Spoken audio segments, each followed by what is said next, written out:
राऊत यांच्या विरोधात धुळ्यामध्ये वारकरी समाज चांगलाच आक्रमक झालाय।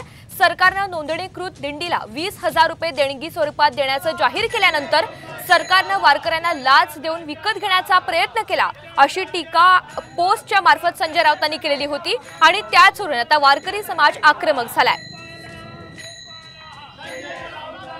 संजय राऊतांविरोधात धुळ्यामध्ये वारकरी समाज आक्रमक झाल्याचं चित्र आहे।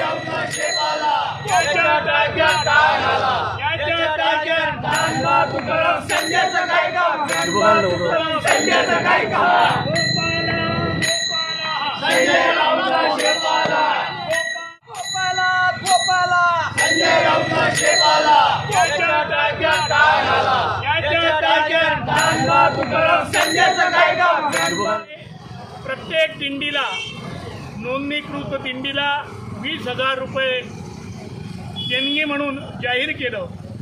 संजय राऊत यांनी काल ट्विटरवरनं आणि सोशल मीडियावरनं जाहीर केलं की हे सरकार वारकरी बांधवांना लाच देऊन विकत घेण्याचा प्रयत्न करत आहे।